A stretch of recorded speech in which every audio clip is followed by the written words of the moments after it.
It was a morning such as one might paint and hang in a quiet parlor. Blue sky softened by drifting clouds, the distant sound of a mower at work near the vicarage, and the heavy scent of early roses hanging in the air like a well-worn shawl.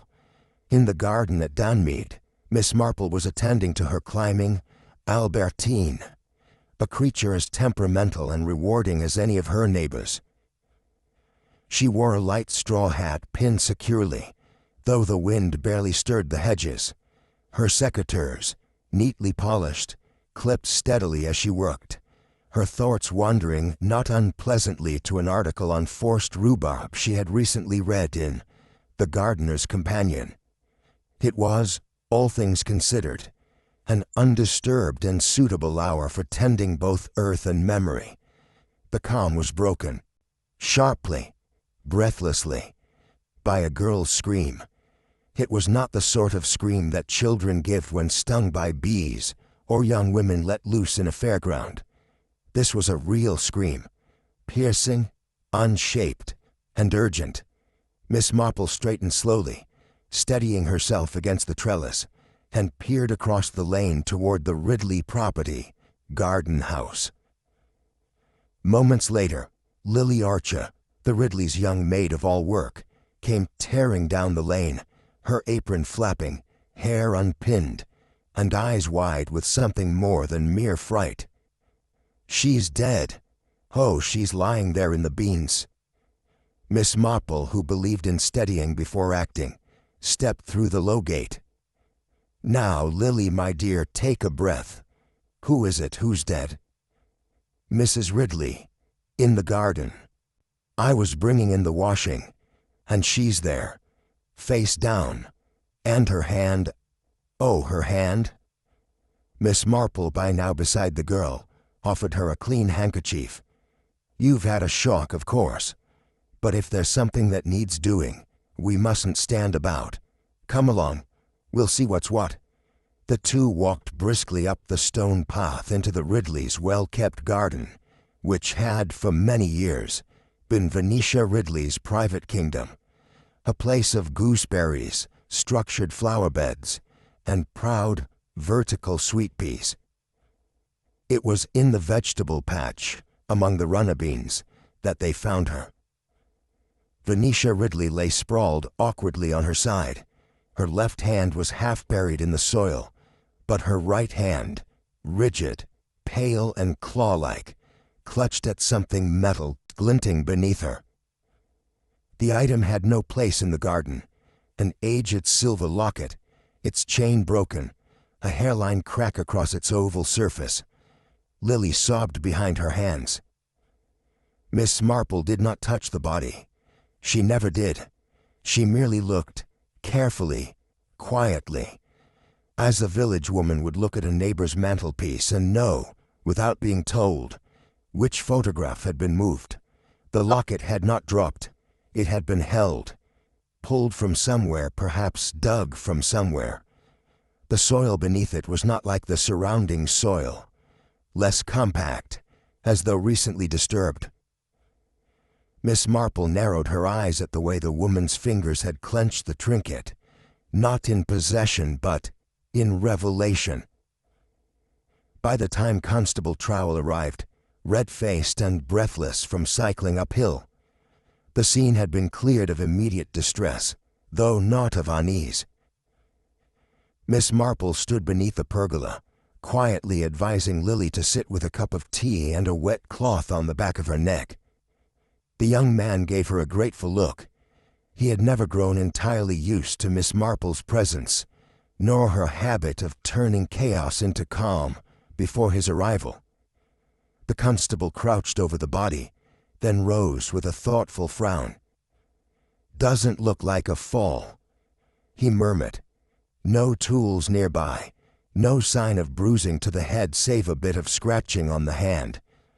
Could have had a seizure, I suppose, but this—" he pointed without touching at the locket. "She was holding that, you say?" "She was," said Miss Marple, who never corrected but simply confirmed when she was sure. I'd suggest, Constable, that you take note of where exactly it lay. You'll find the impression in the soil quite distinct." He did as she suggested, marking it down in a notebook already smeared with soil and uncertainty. It was then that Eleanor Darracott arrived, wrapped in her usual unflappable composure and a dove-gray cardigan. Her face, so very similar to her sister's but absent of softness, twitched only slightly as she looked upon the body. "Goodness," she said, not quite under her breath. "What a foolish way to go. I told her time and again not to overdo it." Miss Marple regarded her over the rim of her teacup, which the vicar's wife had brought out in a gesture of neighborly routine. It was, after all, what one did when a woman was found dead in her beans. The constable looked up. "Would you know anything about this locket, madam?"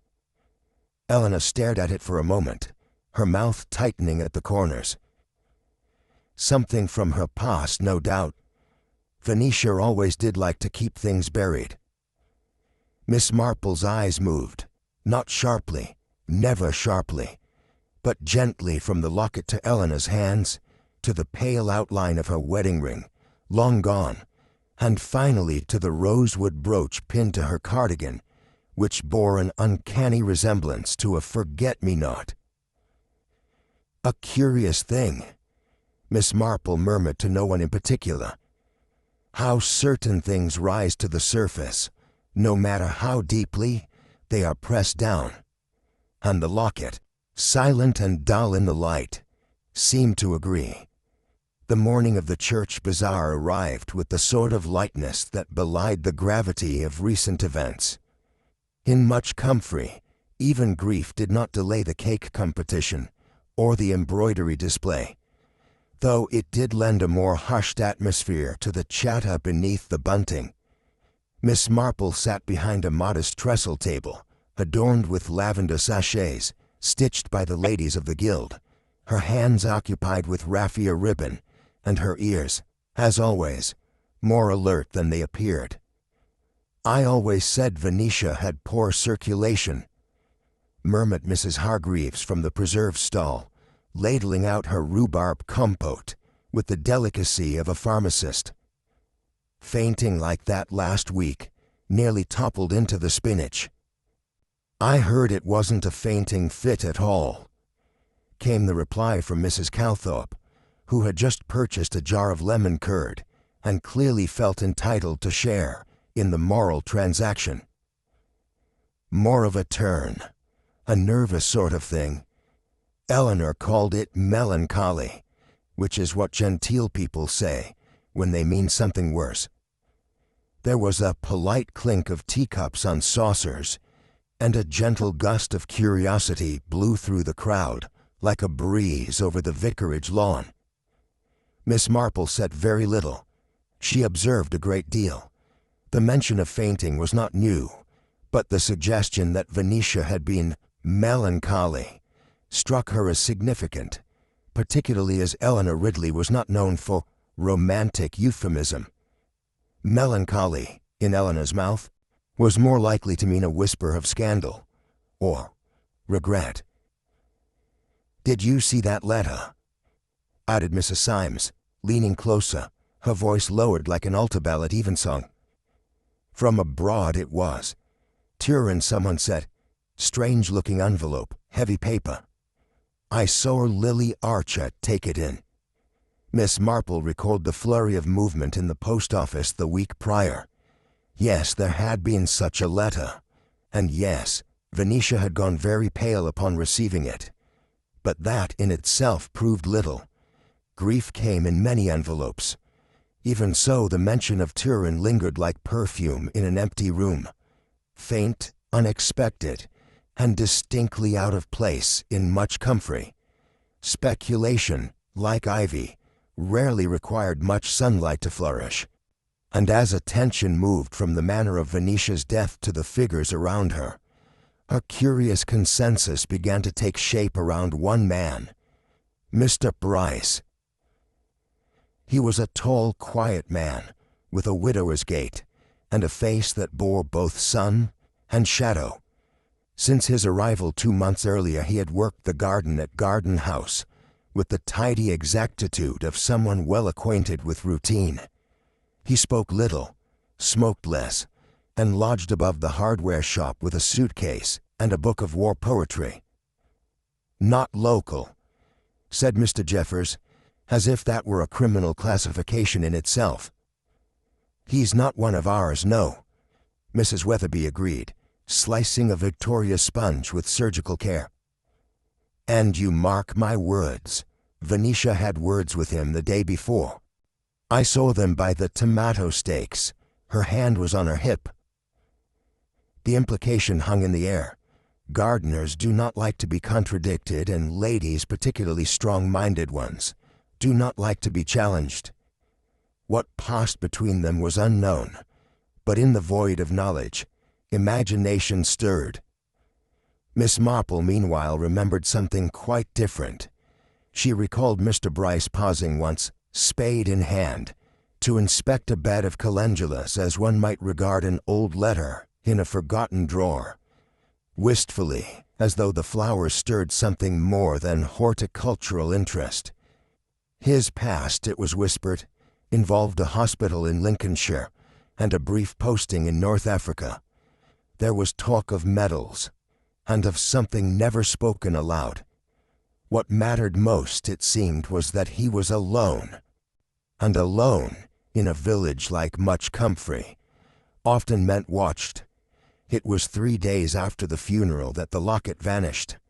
Constable Trowell admitted the loss with a tight expression that said far more than he did. The item had been catalogued and locked away, or so they had thought. Yet when the inspector from Brockhampton arrived to retrieve it, the locket was gone. No break-in, no signs of forced entry, simply gone. Whispers turned to murmurs, and murmurs to theories. Had someone taken it from the scene? Had Lily removed it in panic and returned it later? Had Eleanor, her face always a shade too composed, slipped it into her handbag during one of her still, formal viewings of her sister's effects? The matter was further complicated when the locket turned up not in a bureau or a bin, but in the church donation box, nestled among hymnals and small coins, as though offered to God in exchange for silence. Miss Marple stood at the back pew when the discovery was made. She did not step forward, nor did she feign surprise. She simply lowered her eyes and took in, without fanfare, the curious fact that the chain had been rethreaded. Someone, she thought, had wanted the locket not to vanish, but to be found, at the right time, by the right hands, under the illusion of accident. The sun was softening against the hedgerows when Lily Archer, more subdued than usual, brought a basket of scones to the vicarage for tea. Miss Marple was there, enjoying a conversation about elderflower cordial, when the girl, seemingly without planning to, let something slip. She'd been out there crying, ma'am, 3 days before, on her knees, right by the beans. I saw her through the kitchen window. "Crying?" asked the vicar's wife, with the gentle dismay of one who found grief inelegant. "Proper crying," Lily said, eyes lowered, like she were digging something up and thinking better of it. Miss Marple sipped her tea and said nothing at first, but her gaze traveled unhurried to the shelf above the fireplace, where a jar of last year's jam had been forgotten behind a row of prayer cards. So often, she thought, things were not truly forgotten, only placed where one hoped they would not be looked for. The locket had not been lost. Venetia had been trying to remember something painful, perhaps even shameful, a secret she had buried, then exhumed in the silence of her vegetable patch. And Miss Marple, who had known such grief before, in others, in neighbors, in young girls long grown old, understood that tears in soil were very different from tears in handkerchiefs. They left something behind, There are visits one makes out of duty, and others out of something less tangible. A quiet sense that conversation may yield more than condolence. Miss Marple, who never pried but had a gift for being present at the right moment, made her way to Garden House 2 days after the funeral, with a jar of greengage jam and a sympathy card written in her small, tidy hand. Eleanor Derricott received her with the sort of composure that settles in women accustomed to holding everything together. Her voice was cool, her cardigan immaculate, and her shoes just slightly too practical to be truly fashionable. The tea was hot, the scones untouched.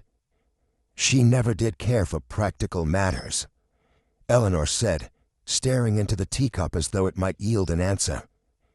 Venetia was always theatrical, even as a girl. She had a certain presence, Miss Marple replied gently, watching how Eleanor's fingers tapped once against her cup, and then stopped. And a strong sense of loyalty, if I may say so. Eleanor gave a short breath, something between a laugh and a scoff. Loyalty to ghosts, perhaps. She was engaged once, you know, to a soldier, Peter Langford, killed or missing in the war. Quite the dramatic romance. She never seemed to recover. She never married. Nor did I, said Eleanor too quickly, though for rather different reasons. There was a pause, an elegant, elongated pause filled with the clink of silver on porcelain and the rustle of wind against the windows. Miss Marple noted that no photographs adorned the walls, no family portraits, only a pressed sprig of lavender framed above the writing desk. She said very little about him, Eleanor added, her tone growing tight. But then, she said very little about many things. Miss Marple smiled, not unkindly. Some people keep their grief in drawers, others in the soil. The silence that followed said more than any reply, and when Miss Marple took her leave, Eleanor's gaze followed the jar of greengage jam, not as a hostess watching a gift depart, but as someone watching something be taken she had not quite offered. Lily Archer stood at the garden gate the following morning, fingering the edge of her apron and looking about as nervous as a kitten in a thunderstorm. "I shouldn't say, really," she began before Miss Marple had asked a question. "Only it's been on my mind, ma'am, and I think I ought." Miss Marple offered no urgency, merely a bench and a polite silence that invited confidence like a well-drawn curtain. "It's just, she'd been different. Not in her temper, you understand. Mrs. Ridley could always be sharp, but in her face like she'd seen something or remembered something. And this was recent. 2 weeks, maybe 3. Lily sat twisting her fingers. She didn't sleep proper, and she kept that drawer locked in the bureau, which she never used to do. And she told me just once to mind what I said around her sister, that Eleanor wouldn't understand, about the past." Miss Marple's face remained composed, but her mind carefully filed the phrase, "the past," always capitalized in whispers and graveyards. "Did she seem frightened?" Lily nodded, like she knew something was coming but didn't want to say it out loud, like the house had grown too small for whatever she was holding. It was not the words themselves that unsettled Miss Marple, but the look in Lily's eyes, a quiet fear not born of superstition, but of having seen something real, something heavy. "You've done right to say so," Miss Marple said at last. "Sometimes, dear, it's not about what we understand. It's about what someone else was trying to keep from being understood." Lily looked at her with wide eyes, as if she had hoped to be reassured, and was instead told something that sounded like truth. The gardener was in the west border that afternoon, tending to the delphiniums with the same careful rhythm as before. Mr. Bryce had the look of a man who thought in layers, patient, deliberate, and private. "Afternoon, Miss Marple," he said with a nod, brushing soil from his gloves. "No more roses today." "Not at the moment," she replied. "I was admiring your edging. Venetia always prided herself on a sharp border." "She was particular," he said mildly, "but she knew her plants." They stood a moment in companionable silence, the way country folk do when words are not required. "You served in the war, I believe?" Miss Marple asked, as one might ask about the weather in France. "North Africa, ambulance division, back and forth across the desert like a poorly packed suitcase." "A harsh place for young men." He gave a slow nod. "Saw more sun than I cared for, and more blood than I'll forget. Though names meant more to me then. I met a Ridley once, officer. Peter, I think." He looked away then, as if unsure whether he ought to have spoken. Miss Marple's voice was calm. "There are a great many Ridleys." "There are," he agreed, "though not all of them buried where they ought to be." That remark, made without emphasis, lingered long after she had taken her leave. Miss Marple thought of it later that evening, as she reread a passage in one of her gardening books, something about tulip bulbs, and the way they lay dormant until the conditions were just right to emerge. Some names were like that. Dormant things. Waiting. The locket had been returned, of course, though its journey remained curious. Miss Marple had asked quite gently if she might have a quiet word with Constable Trowell about it, and the man, accustomed now to her manner, had agreed. It was in the vicarage drawing-room, over the vicar's wife's seed cake, that Miss Marple requested a closer look. The object itself was unremarkable to most eyes. Oval, silvered with age, the hinge slightly rusted. But Miss Marple, who had once repaired a broken brooch with wire and a corset hook, observed that the back panel was not quite flush.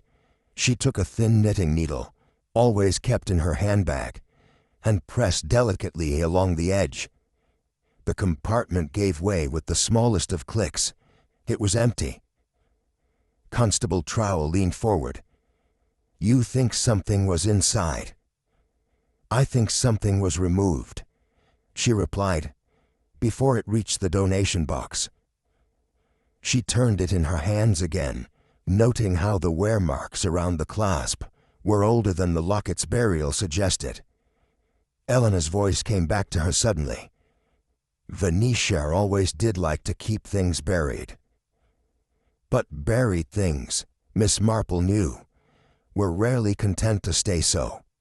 And when next she saw Eleanor at the church flower rota meeting, Miss Marple watched, not the woman's words, which were polite and perfunctory, but her hands, how they lingered on a vase of lilies, how they adjusted and readjusted her gloves, and how they flinched just slightly when the topic of memorial keepsakes was raised, not in guilt, but in recognition of what had been hidden, and perhaps of what had been hers. It was not Miss Marple's habit to intrude upon mourning households, unless purpose made it necessary.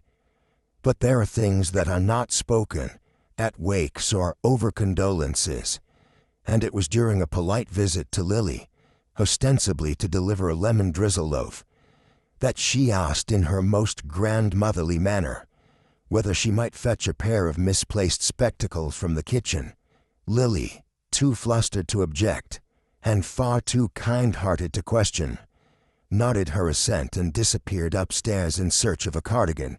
The kitchen of Garden House was orderly, yet curiously untouched, as though Venetia's absence had turned its everyday clutter into something relic-like. Miss Marple's eyes moved over the rows of labeled jars, the copper jelly molds, and finally the bookshelf in the corner. It held cookery books, old gardening catalogues, and several church pamphlets, all thick with age. She ran a finger along the spine of the Wartime Household, a publication of 1943 filled with helpful tips on potato substitutes and powdered eggs. Something fluttered behind it. Carefully she drew the book forward. A clipping, yellowed and fragile, fell to the tiled floor. She bent and picked it up. It was a newspaper notice from 1918. Captain Peter Langford, missing, presumed dead, North African campaign, fiancé to Miss Venetia Ridley of Much Comfrey. Miss Marple did not need a second glance to recognize the implications. She had seen such clippings before, folded and hidden like keepsakes of grief too sharp to display. What struck her was where it had been kept, behind a cookery book, not a diary, stored in plain domesticity, as though grief itself had become something to preserve, to salt and seal like fruit for the winter.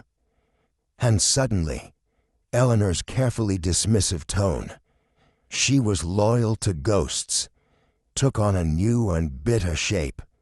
Not merely the bitterness of a sister left to manage an aging household, but of one whose past had not been allowed to matter. The very next morning brought a whisper to the vicarage. An unsigned letter had been found in the church donation box. Folded between two hymnals, it bore no handwriting on the envelope. Miss Marple, who had always believed that letters told stories before they were even opened, accepted the vicar's offer to read it. The contents were spare. Just one line, handwritten in blue-black ink on heavy, creamy paper. The truth was buried, as it always is. There was no name, no signature, and no mention of persons or place. But the timing was far too precise, and Miss Marple, who had once solved the mystery of a missing canary through the torn edge of a recipe, noted that the paper stock was older and the folds softer, as though the message had been carried for some time before being delivered. It had not been written in haste. It had been written in reckoning. And now, someone had decided it was time for truth to be exhumed. Miss Marple took her usual route through the village that afternoon, stopping at the post office under the pretense of inquiring about new stamps featuring King George VI. Miss Blackwell, the postmistress, was brisk but observant, a woman who knew the weight and shape of every kind of letter. "Oh, yes," she said, pursing her lips. "There was one. From Italy, I think. Foreign postmark. Fine stationery. It came 2 weeks ago, addressed to Mrs. Ridley in careful script. That sort of handwriting that tries not to look nervous." "Did she collect it herself?" Miss Marple asked softly. "She did. Didn't say a word about it. Just stared at it a moment too long, then tucked it straight into her bag." Miss Marple nodded thoughtfully. A letter from Turin, then. Perhaps written by someone who had lived longer than they were supposed to, or perhaps by someone whose presence had been quietly erased for convenience. In either case, it had unsettled Venetia, and it had arrived shortly before she began digging in the garden. That evening, Miss Marple penned a note to her solicitor acquaintance in Brackhampton. It was not her custom to press upon people without cause, but certain questions required delicacy and access. The response arrived promptly. Venetia Ridley had requested changes to her will. The paperwork had been drafted but never signed. The intended amendment was striking. Eleanor Derricott, previously the sole heir, was to be replaced by a beneficiary, listed only as Langford, first name unknown, relationship, personal. Miss Marple read the line twice. There was no mention of nephew, or godson, or friend. Only a surname, written with unmistakable deliberation.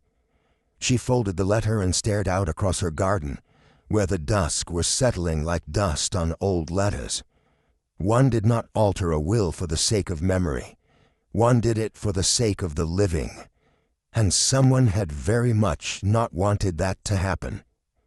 It was a casual remark from Miss Hartley, spoken during a flower arranging committee, about Eleanor's long-ago disappointment that finally struck its proper chord. "You know," Miss Hartley said, fluffing the edges of a hydrangea, "I always thought it a shame she never married. Such fine posture, and in her youth, she had those marvelous cheekbones." Miss Marple sipped her tea. "Did she ever seem particularly fond of anyone?" "Oh, yes," Miss Hartley replied. "There was one. A captain something or other. He used to call for Venetia, of course, but Eleanor always fetched the tea, looked at him like he were the moon, and just like that, the last quiet stitch was pulled into place." Miss Marple had observed many things in her life, wars, griefs, and betrayals so subtle they wore the shape of kindness. But the cruelty of loving someone whose heart already belonged to another was a form of pain that never aged. Eleanor had never spoken Peter Langford's name, not once. She had only referred to him as that man. It was not bitterness, but rejection, not grief, but insult. And in a house where one woman mourned and another remembered, it was possible that only one of them had ever truly let go. Evening had drawn in like a shawl around the village, and the lane between the vicarage and garden house was cloaked in the soft grays of twilight. Lily Archer, returning from an errand with a tin of barley sugar and a letter for the post, had no reason to feel unsafe. Much Comfrey was not the sort of place where girls clutched their bags tightly or looked over their shoulders. But something shifted as she passed the old hedgerow by the cricket ground, a rustle too sharp, a breath too close. A figure pushed forward, rough hands grasping, not at her, but at the bag she carried. There was no blow, no shout, just a shove that left her stumbling into the ditch, knees scraped and heart hammering. When she looked up, the lane was empty again. The bag was gone. By the time Miss Marple reached her at the vicarage gate, Lily was pale and trembling, but unbroken. A poultice was applied, and cocoa prepared. The bag was found hours later in the garden behind the vestry, contents disheveled but mostly intact, except for the locket. It was gone. Miss Marple asked no questions at first. She sat beside Lily and smoothed her hand gently over the girl's. But inwardly, the lines had begun to draw themselves. This was not an act of robbery, not in a village where the only true currency was gossip and jam. It was a retrieval, a surgical removal. And the locket, already buried once, had now vanished again. The next morning's conversation at the grocer's counter was unmistakably sharp-edged. "They said he was seen," murmured Mrs. Weatherby to no one in particular, lifting her carrots with a decisive air. "Near the hedgerow," replied Mr. Jeffers, always willing to offer clarity when malice was implied. "5 minutes before it happened," said Mrs. Hargreaves, walking toward the cricket green. "Quiet as ever, that one." They meant Mr. Bryce, of course. Miss Marple, who was selecting tea biscuits with unusual care, listened with no more expression than usual. She had learned long ago that a village needn't try a man in court. A glance and a rumor were often swifter than justice.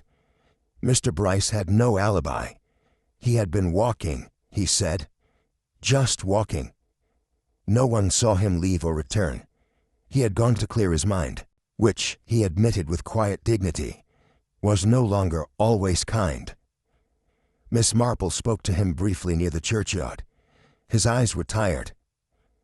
"I'd never hurt a soul, Miss Marple. I fought in places where pain was currency. I wouldn't bring it here." "No," she said gently, but sometimes what we carry arrives before we do." He looked at her, puzzled, but he did not argue. The visit to Mr. Denholm, the solicitor in Brockhampton, was brief and courteous. Miss Marple had written ahead, requesting only such details as were available to the public. She did not pry. She merely inquired as someone might about a legacy of lilac bushes. "Yes," said Mr. Denholm with professional neutrality. "Mrs. Ridley had consulted me. A revision to her will. We were to replace the existing document, which left the bulk of her estate to her sister." "And the revision?" He hesitated. "It named a new heir," he said finally. "A Langford. No first name, no address." Miss Marple inclined her head. She seemed quite firm, said it was long overdue. We were due to finalize it this week, but she never signed. "No. And thus the previous will remains in force." "I'm afraid so." It was not greed, Miss Marple thought as she walked back through the market square. It was certainty.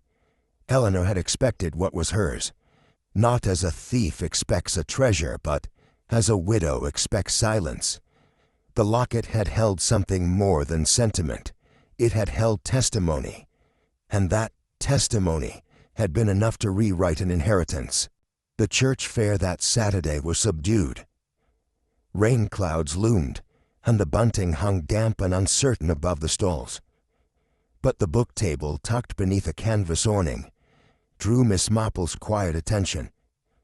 She browsed aimlessly through the donated volumes, old thrillers, sermons, cookbooks, and paused at a cloth-bound copy of Nursery Rhymes Illustrated. It was the sort of donation one might make without a second thought. But inside, tucked between the pages beneath "Sing a Song of Sixpence," lay something altogether different. A photograph, black and white, slightly faded. It showed a woman, Venetia in her 20s, unmistakable in the cut of her jaw, and beside her, a younger woman holding a child. No names were written on the back, no inscription.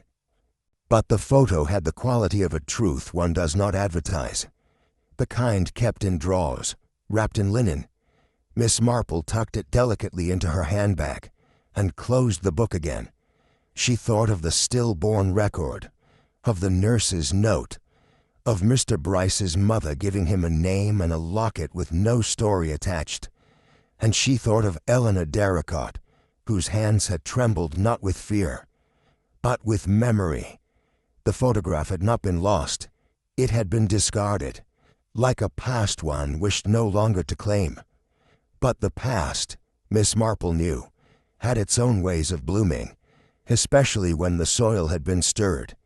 The Brockhampton Public Records Office stood cool and dignified behind tall hedges and ironwork gates, just the sort of place where forgotten things could rest undisturbed, unless one knew precisely where to look. Miss Marple, wearing a modest straw hat and carrying a folded note from the vicar's wife, who had a second cousin working in the archives, presented herself with polite humility, and a question formed as an observation. "I've often thought," she said conversationally to the records clerk, "that midwife entries sometimes hold more truth than parish ledgers, don't you agree?" The young man blinked at her, uncertain whether agreement was required, and led her toward the 1920 register. The birth certificate came quickly enough.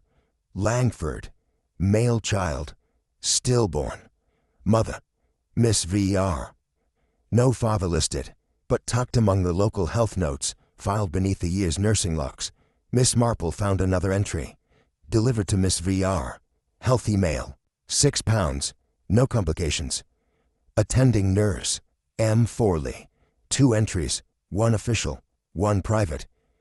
And between them, a silence that had lasted more than 2 decades. Miss Marple folded her gloves carefully as she left, her expression unchanged. But within her, threads began to knot, quietly, unmistakably. Venetia had borne a child. She had not buried him, as the records claimed. She had erased him, and someone had helped her do it. That evening Miss Marple found Mr. Bryce tidying tools beside the greenhouse. He looked tired, as though the very air had grown heavier. "I wonder," she said softly, "if I might ask you something somewhat personal." He nodded once, her movement quiet with understanding. "My mother told me very little," he said before she could begin. "She worked in kitchens mostly. Said I was born during hard times. Said my father was a soldier she loved once, but never named. And the name Langford. She gave it to me, along with a locket. A silver one." He nodded. "I never wore it, but I kept it. She said it belonged to him, my father. I used to think she meant to give it to me when I was older, but she died before she could." His voice didn't tremble, but something inside it did. "I came here because of that name, because of something in me that needed to know." "You found more than most do," Miss Marple said kindly. And what she did not say, what her eyes held gently, was that truth, once buried, rarely stays that way. Alone once more at Mead, Miss Marple placed the locket on a linen square by her writing desk. It sat quietly, aged and unpretentious, the kind of heirloom that told no story aloud. But Miss Marple had long since learned to read what silence meant. Peter Langford had been Venetia's first and only love. A soldier lost not just to war, but to shame. His name blackened by accusations of desertion, his memory hidden, his child erased, and yet Venetia had kept the locket, had buried it not to discard, but to preserve, as one might bury bulbs for spring. She had intended to rewrite her will, not out of sentimentality, but out of a late awakening courage. Perhaps the letter from Turin had stirred it, perhaps the photograph, perhaps just time. But someone else had seen what she meant to do, someone who had once loved Peter Langford too, but had been invisible in the story that followed. Someone who had watched from the side year after year, never spoken of, never chosen. The tulips were just beginning to bloom again in Garden House's central bed, rows of precise, blushing red, planted with a military neatness that Eleanor Derricott had always maintained. Miss Marple walked slowly along the path, her shoes making soft sounds on the gravel. She was not one for confrontation. She preferred the arrangement of truth like flowers, gently, with care, but never without purpose. Eleanor was kneeling near the back border, pruning secateurs in hand. She stood as Miss Marple approached, her face composed, the lines at her mouth firmer than before. "I imagine you've come to accuse me of something," she said without preamble. "No," Miss Marple replied gently. "Only to say that tulips do better when the bulbs are spaced properly. Otherwise they choke each other beneath the soil."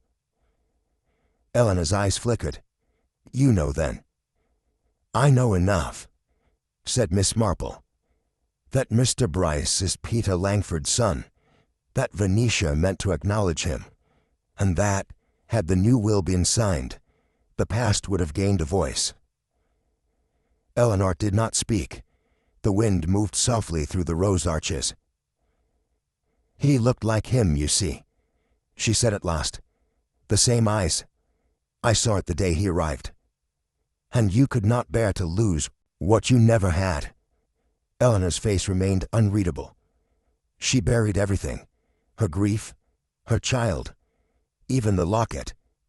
But she wasn't the only one who lived with ghosts. Miss Marple nodded once, gently. "There are worse things than being forgotten," Eleanor added quietly. "There's being remembered only for what one wasn't." And in that moment, Miss Marple felt the deep ache of wasted tenderness, the kind that calcifies rather than fades, The tulips bloomed brightly that spring. But Miss Marple would always remember the ones that never surfaced, choked before the light could reach them. The parlor at Garden House had been rearranged just slightly. Nothing obvious. Only a few chairs brought closer together, a linen cloth straightened, and a teapot set at the precise temperature Miss Marple found most conducive to polite conversation.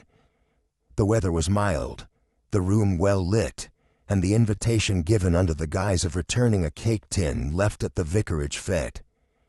Eleanor Derricott accepted without comment.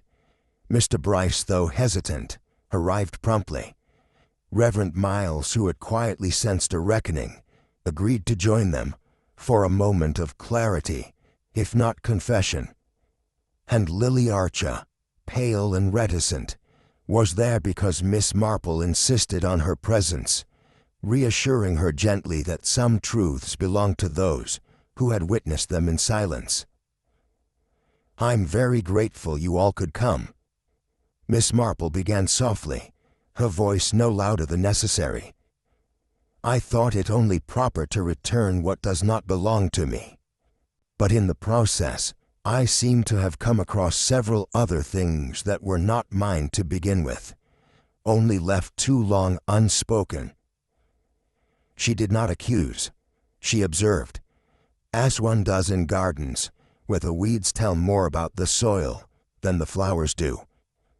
"I believe," she continued, "we must talk about the locket, and about what it once held." She placed the locket on the table. It lay there without glint or drama, a quiet oval of tarnished silver, no longer mysterious, merely seen. "This locket belonged to Captain Peter Langford," Miss Marple said. "It was given to him by Venetia Ridley before he went to war. After he was presumed dead, she buried it, in more ways than one." Mr. Bryce stared at the locket as if recognizing something he'd only known by scent and story. Eleanor sat motionless. "Venetia kept it hidden in the garden," Miss Marple continued. "Not discarded, but preserved. She was waiting, for courage, perhaps, or for time to forgive what history would not." She glanced at Eleanor then. "And someone else wanted it never to be found." There was a beat of stillness, filled only by the faint hiss of the kettle on the sideboard. "She dug it up herself," Lily whispered. "That week. I saw her." "Yes," said Miss Marple gently, "because she had finally decided to give it back. The locket belonged to Peter Langford," Miss Marple went on. "But the man we once called missing left behind something more than grief. He left behind a child." Mr. Bryce's eyes did not move. "Your name was no accident," she said to him softly. "Langford. It was given with meaning, as was the locket, passed on by your mother, who bore the shame of secrecy, but none of the cruelty that followed." She turned toward Eleanor then. "Venetia intended to change her will, to give her estate to Mr. Bryce, to name him, at last.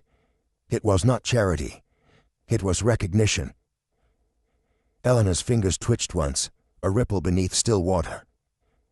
"She never signed the will," Miss Marple continued, "and someone ensured she never would." Her breath caught in the room, but no one interrupted. Mr. Bryce looked down at his hands, folded tightly in his lap.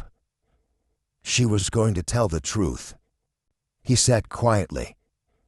"She was," said Miss Marple, "but others, as we know, prefer some truths remain buried." Reverend Miles reached slowly into his coat pocket and removed a small volume, leather-bound and worn. It was the donation Bible collected from the church box the day after the locket was found. "I believe this may belong with the rest," he said, handing it to Miss Marple. Inside, tucked gently between the pages of the Psalms, was a folded note, yellowed but intact. Miss Marple read it aloud, her voice even. "For the child I could never claim, May he find peace. P.L. There was no need for analysis. The words had waited long enough to be heard. Eleanor Darracott did not protest. She did not shout or weep or deny. She simply exhaled, as though something inside her had been held too tightly for far too long. "It should have been me," she said quietly. "I waited too, but he never saw me. No one moved. I knew from the moment I saw the boy, the way he stood, the way he looked at the garden.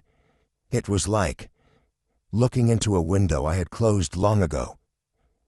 Miss Marple offered no comfort, only stillness.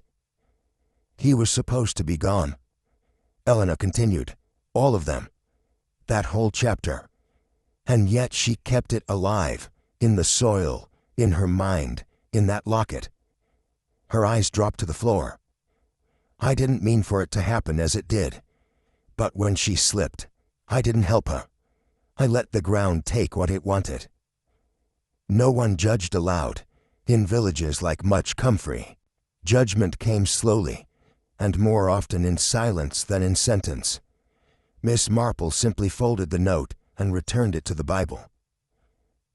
There would be time later for explanations, but for now, truth had bloomed, and the past at last had been named. The garden at Mead was peaceful that morning, the air still and fragrant with dew. Miss Marple moved slowly among her roses, secateurs in hand, not for pruning but simply for comfort.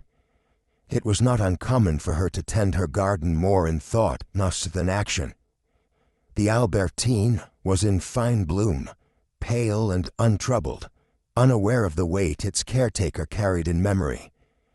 Miss Marple's thoughts wandered not to Eleanor or Mr. Bryce, nor even to the late Venetia Ridley, but further back, to a face dimmed by time.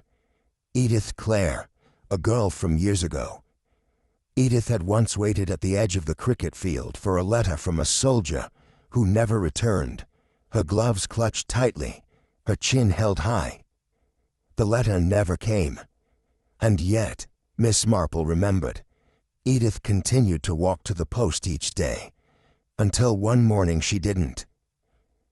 Some griefs, Miss Marple had come to realize, weren't loud or final. They simply folded themselves into a person's gait, their quiet routines, like a flower one no longer watered, but also could not bring oneself to cut down. She ran a gloved hand gently over a budding rose. There had been a child, a war, a silence too long maintained. But at last, the soil had been turned, and something had grown from it. Mr. Bryce left the village 2 days later, quietly, without ceremony. The vicar offered a brief farewell, and Lily packed him a parcel of sandwiches and boiled sweets, which he accepted with a soft-spoken gratitude. He did not ask to stay, and no one asked him to leave. There was, in his departure, a kind of reverence, as if even the land understood his leaving was not escape, but release. Lily remained at Garden House, taking to the upkeep with surprising steadiness. The curtains were drawn back each morning, the kettle boiled on time. There was no music, but nor was there mourning, and though the garden had been silent for so long, now it felt restful, not empty, only still. The primroses that year were especially bright. Miss Marple stood beside them, her apron dusted faintly with soil, her expression calm. Some things, she mused, simply need time. Not sunlight, not rain, only time. She turned slightly and smiled, the thought unfolding fully now. It is a curious thing, she said to no one in particular, how truth and flowers both prefer the light. Some stories don't end with thunderclaps or flashing lights. Some, like this one, end in quiet understanding, in a garden where truth took root after years in the dark.